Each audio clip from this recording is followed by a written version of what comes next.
Kami dari kelompok 2 akan membahas PES AK 201 dari chapter 13 mengenai non-current liabilities dan PES AK 237 dari chapter 12 mengenai current liabilities, provisions, and contingencies.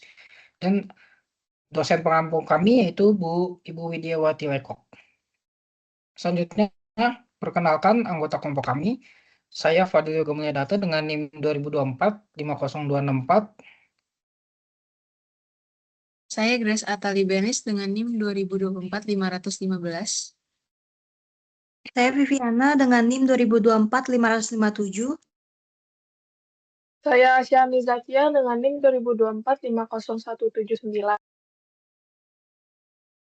Saya Fernanda Gilman dengan NIM 2024-50203.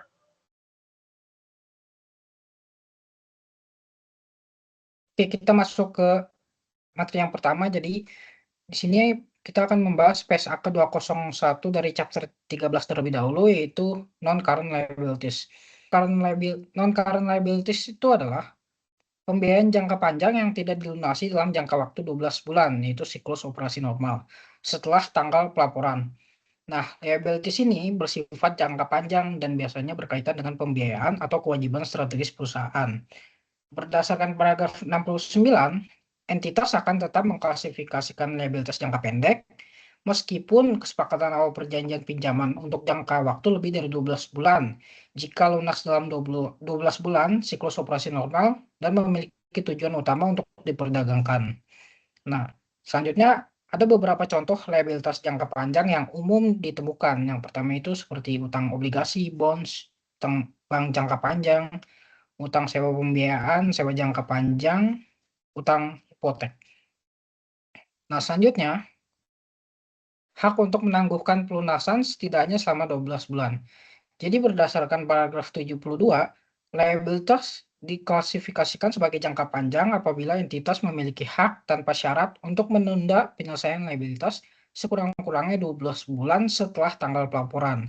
Nah, hak tersebut tuh harus sudah berlaku pada tanggal pelaporan. Nah, ini merupakan kepatuhan entitas terhadap kondisi yang ditentukan dalam pengaturan pinjaman. Nah, ini tuh disebut dengan covenants. Selanjutnya, akan tetapi entitas mengklasifikasikan sebagai liabilitas jangka panjang jika pemberi pinjaman menyetujui akhir periode pelaporan untuk menyediakan tenggang waktu pembayaran yang berakhir sekurang-kurangnya 12 bulan setelah periode pelaporan. Nah, selama periode ini, entitas dapat memperbaiki pelanggaran terhadap persyaratan covenant tersebut dan pemberi pinjaman juga tidak dapat meminta percepatan pembayaran. Selanjutnya, kita akan membahas refinancing. Jadi ini tuh adalah tindakan entitas untuk melunasi atau mengganti liabilitas yang akan jatuh tempo dengan liabilitas baru. Biasanya dengan jangka waktu yang lebih panjang. Nah, di sini menurut PSA ke-201 berdasarkan paragraf 73, jika entitas memiliki hak pada akhir periode pelaporan untuk memperpanjang liabilitas sekurang-kurangnya 12 bulan, meskipun jangka sebagian akan jatuh tempo dalam 12 bulan, itu akan tetap diklasifikasi jangka panjang jika memiliki perjanjian refinancing yang telah disepakati sebelum akhir periode dan pemberi pinjaman itu menyetujuinya. Ini berdasarkan paragraf 75. Nah, selama periode inilah entitas dapat memperbaiki pelanggaran covenants-nya. Nah, selanjutnya, berdasarkan paragraf 74, jika entitas melanggar covenant yang secara otomatis harus segera dibayar sesuai permintaan. Nah, tetapi perjanjian refinancing ini baru terjadi setelah tanggal laporan keuangan. Nah, maka entitas akan diklasifikasikan sebagai liabilitas jangka pendek karena entitas itu tidak punya hak. Selanjutnya, kita akan membahas penyajian liabilitas jangka panjang, non-current liabilities, dalam laporan posisi keuangan. Jadi berdasarkan paragraf 60, entitas menyajikan aset lancar dan tidak lancar serta liabilitas jangka panjang dan pendek sebagai klasifikasi tersendiri. Nah, untuk penyajian liabilitas jangka panjang yang akan jatuh tempo dalam 12 bulan dan tidak memenuhi syarat refinancing itu harus diklasifikasi dan disajikan sebagai liabilitas jangka pendek. Sebaliknya, jika memenuhi syarat refinancing tetap disajikan sebagai liabilitas jangka panjang dengan pengungkapan yang memadai.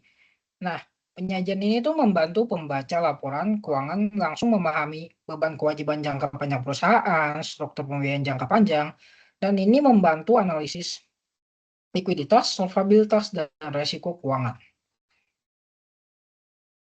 Selanjutnya akan dijelaskan oleh teman saya.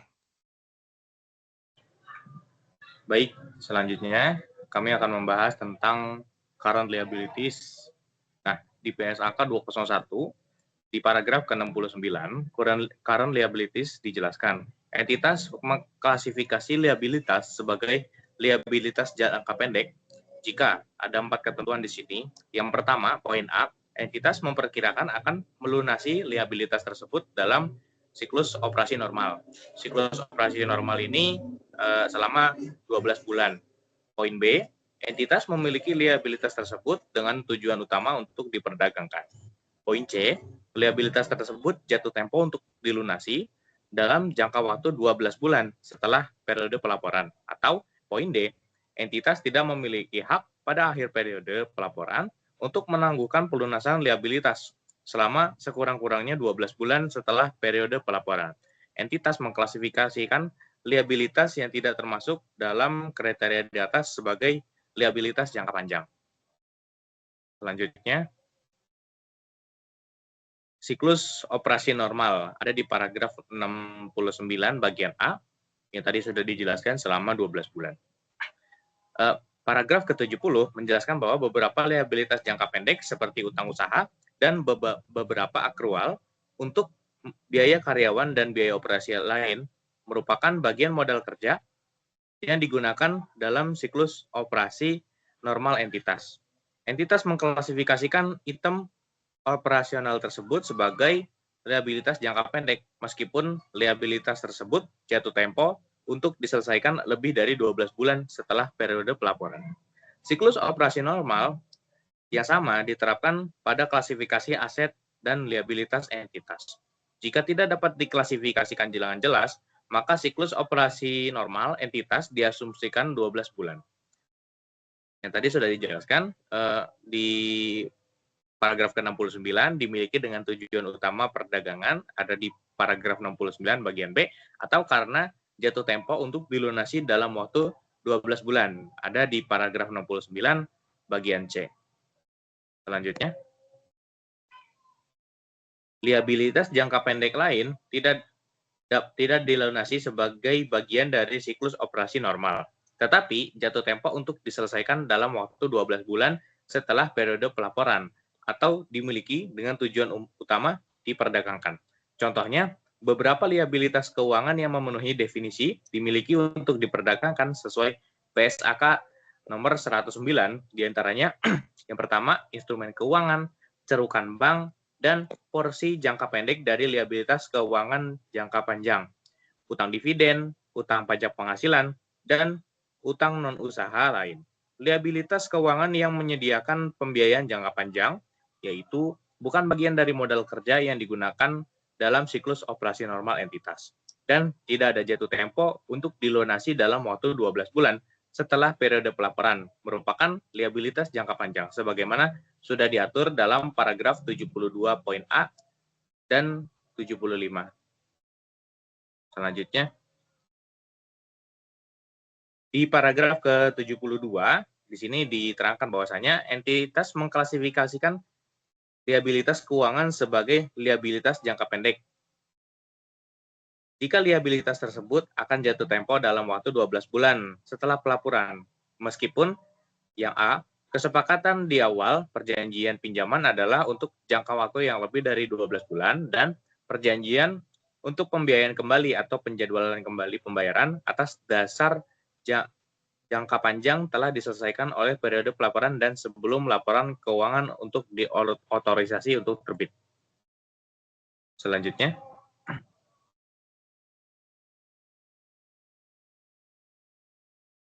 baik, di poin ke-74 ini dijelaskan bahwasanya ketika entitas melanggar kovenan peraturan pinjaman jangka panjang pada saat itu atau sebelum akhir periode pelaporan yang menyebabkan liabilitas tersebut harus segera dibayar sesuai permintaan, entitas mengklasifikasikan liabilitas tersebut sebagai liabilitas jangka pendek. meskipun pemberi pinjaman menyetujui setelah periode pelaporan dan sebelum tanggal penyelesaian laporan keuangan diotorisasi untuk terbit, untuk tidak mensyaratkan pembayaran sebagai konsekuensi atas pelanggaran tersebut. Entitas mengklasifikasikan liabilitas tersebut sebagai liabilitas jangka pendek karena pada akhir periode pelaporan, entitas tidak memiliki hak untuk menangguhkan penyelesaian liabilitas tersebut dalam jangka waktu sekurang-kurangnya 12 bulan setelah tanggal pelaporan. Selanjutnya akan dijelaskan oleh teman saya.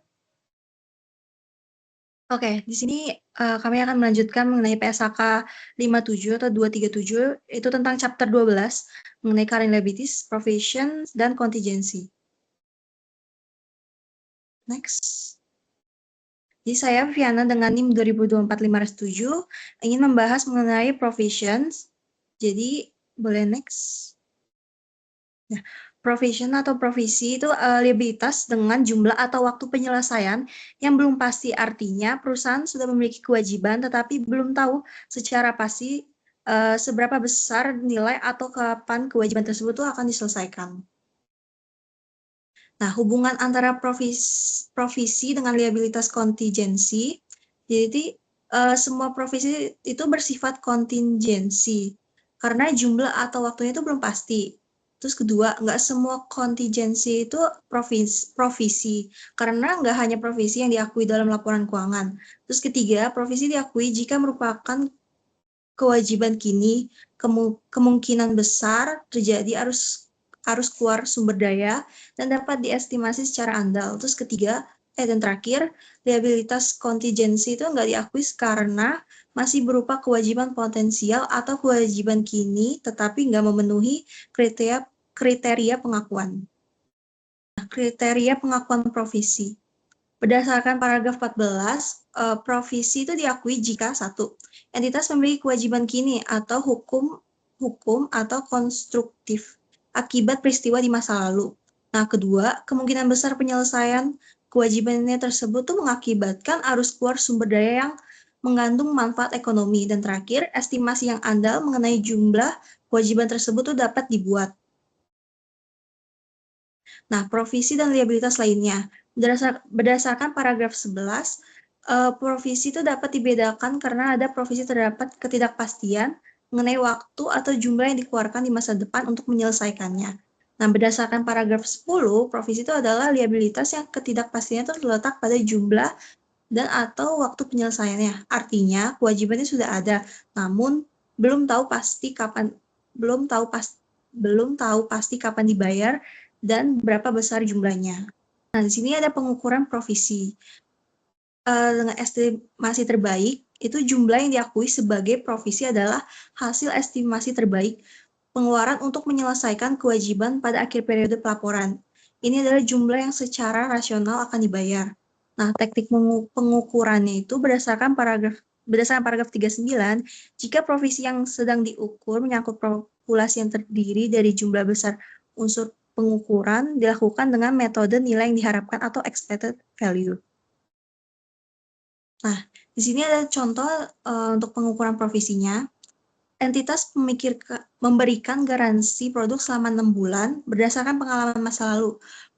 Probabilitas cacat produk adalah 75% tidak cacat, berarti tidak menimbulkan biaya, terus 20%-nya itu cacat ringan dengan menimbulkan biayanya itu 1 juta, 5%-nya itu cacat berat dengan menimbulkan biayanya itu 4 juta. Nah, nilai yang diharapkan atau expected value-nya itu tinggal dikaliin aja, 75% dikali 0 rupiah, terus 20% cacat ringannya itu dikali dengan 1 juta, yang 5% cacat beratnya itu dikaliin sama 4 juta.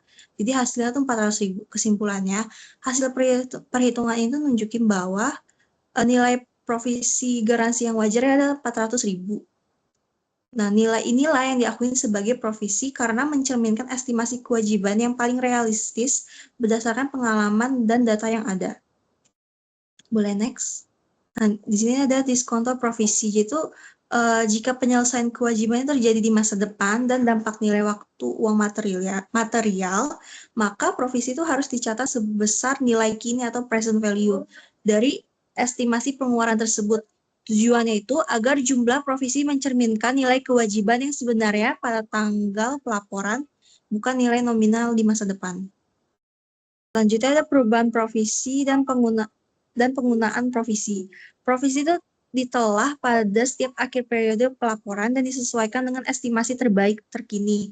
Perubahan provisi itu adalah penyesuaian nilai provisi yang sudah diakui sebelumnya akibat perubahan estimasi jumlah kewajiban dan perubahan kemungkinan arus keluar berlalunya waktu atau time value of money dan muncul atau hilangnya kewajiban. Nah, penggunaan provisi itu digunakan untuk pengeluaran yang berhubungan langsung dengan tujuan pembentukan provisi. Nah, selanjutnya akan dilanjutkan oleh teman saya. Baik, saya Grace dengan NIM 8015 akan melanjutkan materi liabilitas kontingensi lebih jelas.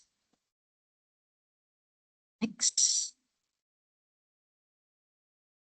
Jadi, liabilitas kontingensi seperti yang sudah dijelaskan teman saya sebelumnya merupakan mirip seperti provisi yang merupakan kewajiban potensial perusahaan yang timbul dari peristiwa atau kejadian di masa lalu yang menimbulkan kewajiban hukum atau konstruktif sehingga entitas diharuskan untuk tetap menyelesaikan kewajiban tersebut. Bedanya dengan provisi adalah provisi itu probable atau kemungkinan besar dia biasanya dicatat dan diungkapkan. Bisa dihitung estimasinya. Tapi kalau di liabilitas kontingensi ini biasanya masih hanya dijelaskan saja dan diberi kisarannya berapa. Jadi tidak pasti gitu. Tidak pasti akan ditulis atau dicatat. Nah, sekarang timbullah kewajiban sekarang dari liabilitas ini akibat dari peristiwa masa lalu, tetapi tidak diakui karena adanya beberapa hal. Yang pertama, tidak terdapat kemungkinan entitas mengeluarkan sumber daya yang mengandung manfaat ekonomik untuk menyelesaikan kewajibannya. Jadi nggak akan diakui kalau nggak ada kemungkinan entitas itu mengeluarkan sumber daya yang mengandung manfaat ekonomik. Yang kedua, jumlah kewajiban tersebut tidak dapat diukur secara andal. Berbeda dengan provisi yang bisa diukur secara andal. Selanjutnya, kita akan membahas beberapa poin atau beberapa paragraf yang ada dari liabilitas kontingensi. Yang pertama dari paragraf 27, entitas tidak diperkenankan mengakui liabilitas kontingensi. Ya, liabilitas kontingensi itu tidak diperkenankan untuk dicatat oleh entitas atau perusahaan, berbeda dengan provisi. Lalu yang ke paragraf 28, liabilitas kontingensi diungkapkan seperti pada paragraf 86. Jadi walau tidak diungkapkan tapi ada pengecualian, yaitu ada di paragraf 86 yang isinya kecuali arus keluar sumber daya yang mengandung manfaat ekonomik kemungkinannya kecil. Lalu kita ke paragraf 29. Jika entitas bertanggung jawab secara masing-masing dan bersama dengan pihak lainnya atau tanggung renteng atau suatu kewajiban, maka bagian kewajiban yang diharapkan akan dipenuhi oleh pihak-pihak lain diperlakukan sebagai liabilitas kontingensi. Lalu selanjutnya lagi, entitas mengakui provisi untuk bagian dari kewajiban yang harus keluar sumber daya mengandung manfaat ekonomik berkemungkinan besar, kecuali dalam keadaan sangat jarang ketika estimasi andal tidak dapat dibuat. Selanjutnya, di paragraf ke-30 di sini dijelaskan bahwa liabilitas kontingensi dapat berkembang ke arah yang tidak diperkirakan semula. Oleh karena itu, liabilitas kontingensi terus-menerus dikaji ulang untuk menentukan apakah tingkat kemungkinan arus keluar sumber daya yang mengandung manfaat ekonomik bertambah sehingga menjadi kemungkinan besar. Jadi walaupun tidak diestimasi atau seperti provisi yang lebih pasti, liabilitas kontingensi ini mesti harus dicek atau dikaji ulang apakah jika peluang keluarnya sumber daya meningkat menjadi besar dan jumlahnya bisa diestimasi, ya bisa berubah menjadi provisi gitu, atau bisa dicatat di laporan keuangan. Makanya di sini dijelaskan jika timbul kemungkinan besar bahwa arus keluar sumber daya mengandung manfaat ekonomik diperlukan untuk menyelesaikan suatu unsur yang sebelumnya diklasifikasikan sebagai liabilitas kontingensi, maka entitas mengakui provisi dalam laporan keuangan pada periode saat perubahan menjadi kemungkinan besar tersebut terjadi. Atau kecuali dalam keadaan yang sangat jarang ketika estimasi andal tidak dapat dibuat. Selanjutnya akan dilanjutkan oleh teman saya, Asyami. Sebelumnya, kenalin nama saya Syami Zakia dengan NIM belakang 179. Dalam praktek akuntansi, tidak semua aset tuh dapat langsung diakui dalam laporan keuangan. Beberapa aset tuh masih memiliki ketidakpastian terkait keberadaannya di masa depan.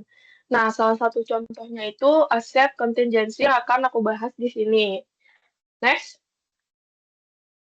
Nah, apa sih itu aset kontingensi? Jadi, aset kontingensi itu aset potensial yang muncul akibat peristiwa masa lalu, tetapi keberadaannya belum pasti karena masih bergantung pada terjadinya atau tidak terjadinya peristiwa di masa depan yang tidak sepenuhnya berada di dalam kendali entitas.